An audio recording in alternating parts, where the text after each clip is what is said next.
Le monde pourrait s'effondrer face à cette invasion extraterrestre venue d'une autre étoile, la planète Vénus.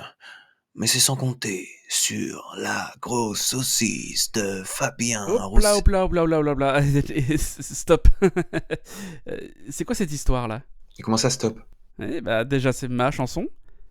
Linkin Park! Ah, bonjour monsieur Linkin Park, ça va? Non mais je suis pas Rock and roll! Yeah! Ah, ça fait plaisir. Bref, c'est quoi cette histoire de bande-annonce là? Eh ben, la dernière fois, j'ai fait du storytelling, c'était vachement bien, voilà. Ça m'a montré que je pouvais faire un petit peu ce que je voulais, quoi, donc Mais tu sais comment faire un film? oui. Déjà, faut une bande annonce Ok. et puis, bah, je sais pas, un Christian Clavier, de un faut que je fasse comme d'habitude, c'est ça? Ouais, c'est mieux je pense. Encore un briseur de rêves. Bon, adieu le festival de Cannes. Pour l'instant. Seulement pour l'instant. Voilà, qu'est-ce qu'on fait? Bon, bah nickel. Salut YouTube, j'espère que ça va. Moi ça va, ça va, ça va. Certes, les européennes sont passées, et les législatives aussi, à l'heure où je vous parle, et j'en suis très triste. Elles laissent cependant derrière nous un goût de victoire, malgré le score du FN, grâce à cette union qui, à l'heure où vous voyez cette vidéo, a porté ses fruits, ou non. Mal vieilli le texte là. Il est donc temps de penser à l'avenir, avec les deux anges tombés du ciel qui nous offrent des perspectives pleines d'espoir pour une vraie gauche victorieuse lors des années à venir. Pas facile à dire ça. Il s'agit bien évidemment de Raphaël Glucksmann et Léon de Fontaine. Et pas trois Fontaines. Il peut y avoir deux Fontaines, mais pas 15. Place aux jeunes, on va donc commencer avec le futur leader du PCF. Mais rassurez-vous, ce n'est pas un wokiste. Son seul point commun avec le communisme, c'est son prénom. Notre cher Léon est né le 15 mars 1996. 1996? Quoi? Attendez, parce que il a un an de moins que moi. Oh, je vérifie, hein, parce que le boug aurait donc 27 ans. Pourrait donc décéder cette année. Ouais, c'est ça. Bon, bah, on croise les doigts pour que ça n'arrive pas, bien sûr. Il est né à Amiens. Ah, mais attends, mais tout le monde est né à Amiens. Il y en a un qui est pas né à Amiens dans les personnes dont je parle. Eh bah si, Amiens. Bon, bref, on continue. Léon est le fils d'un fleuriste, probablement un proche cousin de Marine Karen Tondelier, et d'une psychologue. Psychologue, métier très important, notamment dans le domaine du développement personnel. Léon est issu d'une famille d'agriculteurs. Alors attention, pas les pécores avec les fourches, hein. Soyons bien clairs, même si c'est compliqué de l'être plus que Léon. Il appartient, selon ses propres mots, à l'une des plus grandes familles d'agriculteurs du pays. Alors on peut facilement supposer que le terme grand ne vient pas qualifier la taille de ces agriculteurs. Euh, il s'agit donc d'un ouvrier comme les autres, qui a un ancêtre ouvrier ayant vécu dans les années 8000 avant Jesus. À l'âge de 18 ans, pendant que vous passiez le BAFA, ou que vous redoubliez votre bac, eh bien Léon était déjà candidat aux élections municipales d'Amiens, sur la liste de lutte ouvrière, qui, comme son nom l'indique, lutte contre les ouvrières. Après avoir obtenu son bac ES, il se lance dans des études de droite, probablement pour pouvoir suivre les traces de Fabien Roussel, alors qu'il suffit juste de suivre le gras qui coule de son pantalon, euh, lié aux saucisses bien de chez nous qui sont stockées dans ses poches. Il va avoir après ça un parcours somme toute basique, hein, chez les jeunes communistes, avant de devenir le porte-parole de Fabien Roussel en 2022. Il faut dire que Fabien avait bien besoin d'un porte-parole pour filtrer un petit peu certaines choses, ce que Léon n'arrive pas du tout à faire, en fait, parce qu'on n'entend pas de différence entre les deux, preuve de leur complicité. De leur complicité entre eux, pas, pas avec le pouvoir en place. Bah, loin de moi l'idée de penser une telle chose. Bon, et ben voilà, sa carrière est finie. Enfin, pour l'instant, hein, je veux dire. La liste PCF pour les européennes, elle a fait 2%. Du coup, il est pas élu député européen. On peut donc déjà aller s'intéresser un petit peu à son discours et à ses postures. Alors, il faut savoir que c'est l'ombre de Roussel, donc il pense pareil que lui, hein. Il aime pas Mélenchon, il aime bien le nucléaire et il est contre l'écologie punitive. Mais c'est quoi l'écologie punitive, vous allez me dire? Bah, c'est un concept qui est utilisé par l'extrême droite et la droite, ce qui montre un petit peu l'attachement de Léon à se référer à différents points de vue pour alimenter le sien. Comme le dit l'expression, il vaut mieux un tien de droite que de gauche, tu l'auras. C'est ce qu'a dit l'expression. Il faut savoir qu'il est également pour le travail émancipateur. Voilà. Selon lui, le travail émancipe. Le travail rend libre. Le travail rend libre. Le travail rend libre. Attendez.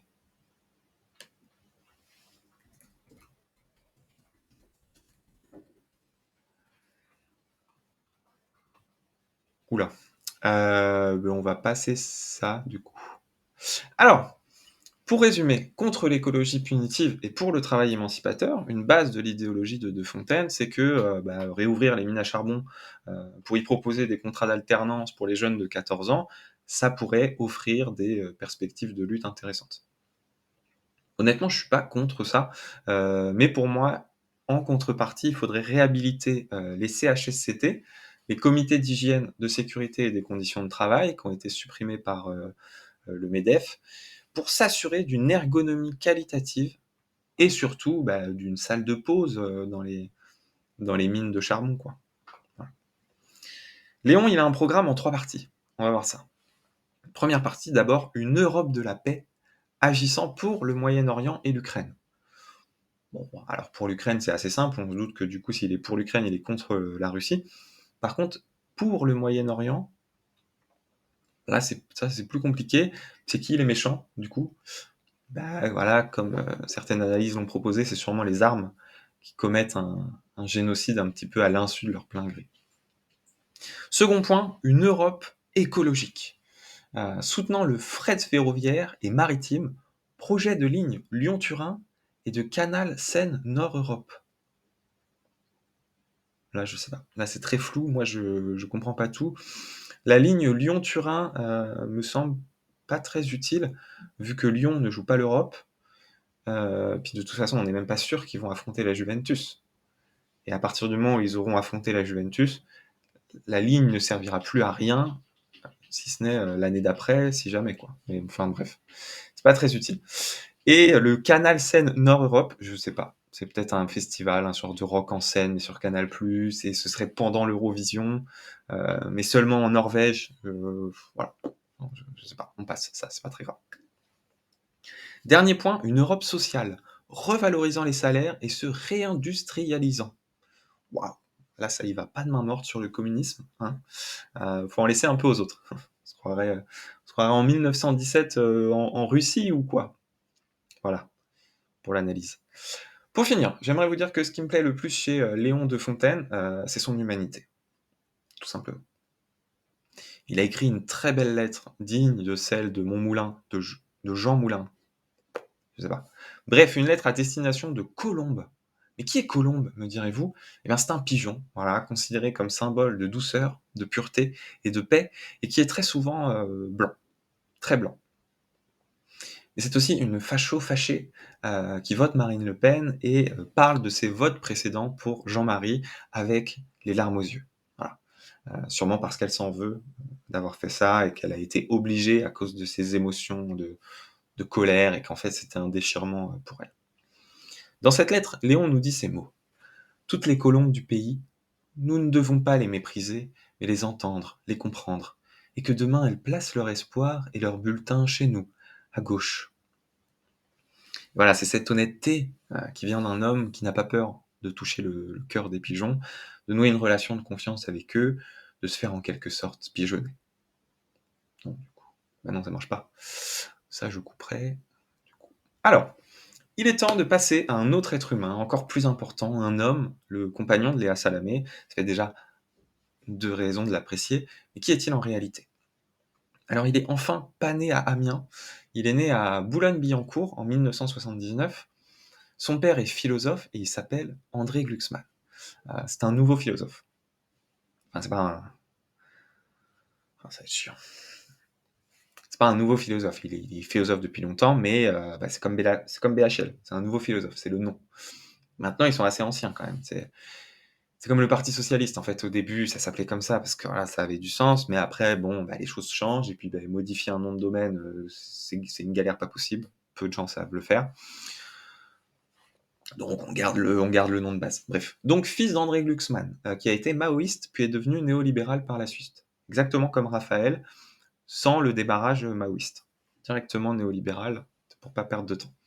Il faut savoir qu'André Glucksmann a été un soutien de Sarkozy, contrairement à Raphaël, qui lui a été un soutien de Sarkozy, mais dans l'optique d'écrire un livre, ce qui n'a rien à voir. Depuis, André Glucksmann est mort en 2015. Il y a un hommage qui lui a été rendu au crématorium du Père-Lachaise, hommage auquel, tenez-vous bien, je n'ai pas été convié, mais apparemment il y avait Léon de Fontaine qui était dans l'objectif d'écrire un livre. Pour voir avec lui un petit peu comment c'était.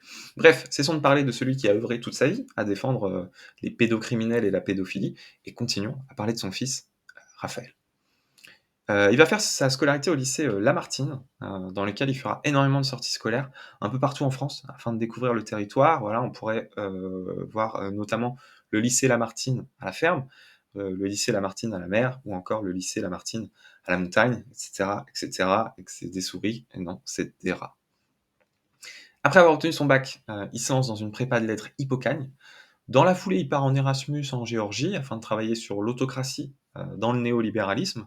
Il va avoir d'ailleurs comme professeur de tutorat à ce moment-là Bernard-Henri Lévy, cet autre nouveau philosophe dont j'ai parlé avant et qu'on connaît bien, et qu'on apprécie énormément sur cette chaîne, notamment pour son appétence pour la pâtisserie, je dirais. Tout de suite, Raphaël va se battre inlassablement et sans aucune vergogne, dans les Hauts-de-France jusqu'en Bourgogne, pour la liberté. La liberté de l'économie, d'abord. Car une économie libre, c'est une économie qui respire, qui soutient les petits et les grands entrepreneurs, et qui détient les clés de la réussite, et qui sait s'affranchir des normes qui empêchent la liberté. Cette liberté, Raphaël Glucksmann va la mettre en œuvre dans différents partis, vraiment dans pas mal de partis différents, beaucoup de partis. Il va d'abord aller puiser plein d'idées dans, ces partis pour grandir humainement et politiquement. D'abord, Alternative libérale, qui, comme son nom l'indique, ne cherche pas du tout des alternatives au libéralisme. Voilà. Ensuite, il participe à la journée de lancement du mouvement 1er juillet, qui s'appelle comme ça en référence à la fête nationale suisse, qui a lieu le 1er août. Ensuite, ça va changer de nom. Ça va s'appeler Génération.s. Ce qui ne veut rien dire. Mais ça ne veut rien dire. Génération.s, génération et génération au féminin. Donc. Et il faut savoir que Génération.s a été choisi entre 14 500 propositions de noms. Celles qui sont arrivées juste derrière, on les a d'ailleurs. LFI, pas ouf, non? Attendez, mais on a le même programme que le PS. Ah merde, j'ai oublié de rendre le double des clés de Solferino. Et celui qui a perdu avec une voix d'écart, Manuel Valls, sale bâtard. Voilà. Après ça, Raphaël fonde le mouvement Place Publique, et c'est pas du tout lié à une volonté de s'écarter du libéralisme pour protéger les services publics. C'est simplement qu'il a dû oublier la définition du mot public. Je vois pas d'autre option que ça. Son objectif avec ce parti, c'est d'unifier la gauche sans la France insoumise. Ce que je pense n'est pas une mauvaise idée, mais c'est mal vu par certains détracteurs qui ont tendance à réagir en disant « vroom, vroom, vroom ». Quoi ? Ah, j'ai mal écrit. Détracteurs, pas détracteurs. Mais c'est mal vu par certains détracteurs qui ont tendance à réagir en disant « unifier la gauche sans la gauche, haha, c'est malin, mais est-ce qu'il a essayé de ne pas soutenir un dictateur géorgien entre 2008 et 2012 ?» Pas cool. On continue la liste des partis, parce qu'en 2019, il se présente aux européennes avec Place Publique et aussi Nouvelle Donne, mais soutenue par le Parti socialiste. Je sais pas. J'ai l'impression de quelqu'un qui mettrait beaucoup de kawaii alors qu'il pleut pas, mais bon. Ensuite, en 2022, il soutient la NUPES. Et en 2024, il retourne aux européennes avec le PS et Place Publique et porte-manteau, bain de pied, commode bretonne, chaise pliante, etc. Un des plus grands discours de Raphaël Glucksmann, qu'il a prononcé le jour du résultat des européennes, lorsqu'il fallait penser la question des législatives à venir, et qui du coup viennent d'être arrivées là. Je vais essayer de vous le lire sans subir de plein fouet mes émotions. Son discours donc. Écoutez, vous savez, durant cette élection, nous avons montré que nous étions prêts à être peace and love man, contrairement à certains qui, lorsque l'extrême droite est au plus haut, préfèrent nous aggro dans la backline sans aucune tempérance. Nous appelons nous à la gentillesse, en opposition à la méchanceté, aux gros mots, aux bousculades et aux pichenettes. La gauche doit se retrouver dans les mots doux, les bisous et les câlinous, les bijoux, les hiboux, les poux et les genoux. Voilà. Pour finir sur ce cher Raphaël, qui n'est pas né dans une caravane, lui, sachez qu'il est arrivé quelque chose de très désagréable et même malencontreux lors du 1er mai, là, qui est la fête du travail, enfin la fête pour le travail même, comme disait Macron, Pétain. Non, Macron, les deux. Et ben, durant cette fête du 1er mai, Glucksmann s'est fait dégager comme un malpropre du cortège par des pseudo-révolutionnaires en culotte courte, voire même sûrement sans culotte tout court. J'ai été personnellement choqué de voir ça, et je suis pas la seule personne, hein.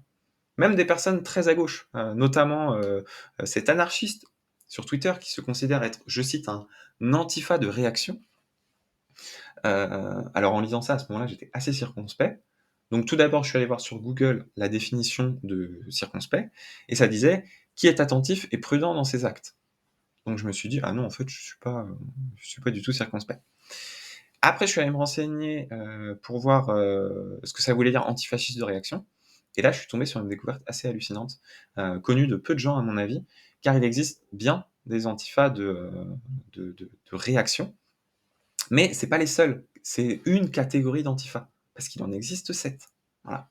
Je vais donc vous en parler, car comme le dit l'adage de la vraie gauche, connais bien tes ennemis, car ce seront peut-être bientôt tes alliés dans l'optique d'un front républicain allant de ma chaussette gauche jusqu'à la, la cousine d'Éric Ciotti. Et ce que nous allons voir, c'est qu'en fait, tous les antifascistes ne sont pas antifascistes, quoi. Enfin, extrémistes, je veux dire, il y en a avec lesquels il y a moyen de s'allier. Et il y en a avec lesquels c'est beaucoup plus difficile de discuter. Notamment le premier de notre liste, l'antifa de renforcement. Alors, je vais vous lire un petit peu les définitions. Les antifas de renforcement sont déterminés purs et simples, pas simplet, simple, la différence est subtile, simplet finissant par un T. La plupart d'entre eux ne mentent jamais, ne cachent rien. Ils sont généralement très égoïstes et concentrés sur leurs objectifs. Vous allez les voir en manif s'accaparer tous les pavés retirés du sol par leurs camarades et les envoyer un par un, tel du lancer de poids, sans se soucier un seul instant si tout le monde a pu jeter au moins un pavé. Aucune vitrine, JC Decaux ne résiste à leur passage, et leur force naturelle leur permet d'utiliser divers objets comme boucliers, tels que des panneaux de chantier ou encore des portières de voiture. Donc des gens plutôt infréquentables. Maintenant, vous allez me demander, mais comment fait-on pour savoir si on est un antifa de renforcement ? Eh bien, il existe un test obligatoire que doivent passer tous les antifascistes lors de leur premier rassemblement ou leur première manifestation. Il s'agit de la détection. On place chaque membre du groupuscule d'extrême gauche face à ce qu'on appelle un facho, même si moi j'aime pas le terme, et en fonction de comment le facho va réagir, ça indiquera la catégorie correspondante. Et vous ferez donc partie des antifas de renforcement si, et seulement si, le facho en face de vous, tellement effrayé, se fait pipi dessus. Voilà. Il est temps de passer à la seconde catégorie, les antifas de transformation. Voilà. Ce sont des êtres menteurs et instables, fantaisistes et enclins à la tromperie. Ils ont des attitudes uniques, faisant qu'on les considère généralement comme des gens farfelus, voire des tricheurs. On peut les reconnaître parfois facilement lorsqu'ils sont déguisés en clowns, mais pour d'autres, ils se camouflent et ne sont pas repérables à l'œil nu. Ces antifas sont des adeptes de la non-violence, ce que moi j'apprécie particulièrement. Chez les clowns, ça se voit très facilement, et chez les autres, c'est plus subtil. On peut les entendre grogner lorsque les antifas de renforcement pètent une vitrine, par exemple. On peut les voir effacer des tags anti-police également, ce qui est bien. Et surtout, ils ont parfois des tracts en papier recyclable pour le parti animaliste, voilà, de potentiels alliés républicains. On le voit à la définition. Et vous serez un antifa de transformation si lors de votre test, le facho devient un SOSDEM et vous invite à aller voter. Qu'importe le candidat, ce qui compte, c'est de voter. Voilà. Les suivants, ce sont les antifas de matérialisation. Ils sont généralement très nerveux ou trop sérieux. Ils font souvent preuve de prudence en restant constamment sur leur garde. Ils sont très attentifs et logiques, tombant rarement dans les pièges. Ils emploient de manière très réfléchie les éléments qu'ils créent. Il s'agit là bien évidemment des antifascistes qui forment ce qu'on appelle les legal teams, ou illegal teams si vous vivez dans l'Ouest anarchiste. Ce sont des collectifs contre la répression et les oppressions qui se servent de leurs connaissances juridiques pour soutenir autant que possible des victimes de la répression. C'est des woke, en somme. Et quiconque a toute confiance en notre police et notre justice républicaine devrait se tenir à l'écart de ce genre de personnes. Voilà. Vous serez un antifa de matérialisation si, lors de votre test, le facho refuse de vous montrer son RIO qu'il aura subtilement camouflé avant le début de la manifestation. Les suivants, ce sont les antifas de l'émission. Ils sont impatients, caractériels, n'ont pas le souci du détail et sont prompts à réagir de manière volatile. La majorité d'entre eux ont un tempérament sanguin. Ils ressemblent aux antifascistes de renforcement dans la construction de leur impulsivité, bien qu'ils soient moins rancuniers que ces derniers. Ils sont moins rancuniers, surtout envers leurs ennemis politiques. Et ça, c'est lié au fait qu'ils en faisaient partie encore récemment. Vous les reconnaîtrez assez facilement, notamment pour leur incapacité à placer Staline dans la bonne catégorie entre camarade et pas camarade. Moi, je sais que c'est pas camarade, voilà. Ils sont généralement fans. Quoique. Bon, c'est un débat. Ils sont généralement fans de pas du ring, et s'ils sont blancs, eh bien, ils ne le sont plus, car ils ont perdu leur blanchité en lisant Ouria Boutelja. Vous serez un antifa de l'émission si lors de votre test, le facho ne subit absolument aucun changement. Ensuite, on passe aux antifas de manipulation. Ce sont des gens rationnels et raisonneurs qui avancent à leur propre rythme. Ils sont très sensibles aux arguments et ont tendance à vouloir garder leur famille et leurs proches en toute sécurité. D'autre part, quand il s'agit de la poursuite de leurs propres objectifs, ils n'écoutent pas ce que les autres pourraient avoir à dire à ce sujet. En manif, ce sont ceux qui hurlent « courez pas » lors de mouvements de foule. Sur Internet, vous pouvez les trouver à faire des threads de propagande, comme les antifas de matérialisation, mais sur beaucoup plus de sujets. Ils incitent également à la cancel culture, ce qui est très, très mauvais, en utilisant leur communauté pour signaler des tweets de fachos, ce qui est du harcèlement. Ils n'ont aucune compétence en baston, mais vont toujours soutenir les antifas de renforcement afin de grossir les rangs et effrayer les ennemis. Vous serez un antifa de manipulation si lors de votre test, le facho est banni de Twitter ou s'il part en courant se cacher derrière les CRS dont son papa fait partie. Et en avant-dernier, nous avons les antifas de spécialisation. Ils sont individualistes et charismatiques. Ils ne vous diront rien d'important sur eux et s'abstiendront de devenir trop proches de la plupart. Mais en raison de leur charisme naturel, ils sont toujours entourés par de nombreuses personnes. Il s'agit là bien sûr des personnes les plus importantes, ce sont les créateurs et créatrices de contenu. Merci. Vous pouvez les reconnaître à leur énorme contenu qu'ils ont créé seuls, sans l'aide de personnes, à l'aide de surligneurs et autres fantaisies. Ils sont également capables de demander de l'argent en échange de contenu, parfois beaucoup d'argent. Ils sont énormément appréciés par les antifas de l'émission qui les soutiennent corps et âme dans leurs actions. Et vous serez un antifa de spécialisation si, lors de votre test, le facho s'abonne à votre chaîne Twitch. Et pour finir, ceux que vous attendez toutes et tous, enfin surtout Punky oui, les antifas de réaction. Ce sont de sombres merdes, sans aucune structure idéologique cohérente, si ce n'est un surplus de caca à tous les niveaux. Oula. D'accord. En manif, vous ne les verrez pas, car les manifs, ce sont des provocations, et donc ce n'est pas en réaction à quelque chose. Ça, c'est... Et sur Twitter, ils seront très présents afin de dénoncer les attaques, d'où qu'elles viennent, notamment lorsque les fascistes sont attaqués par les antifas alors qu'ils n'ont rien fait de mal.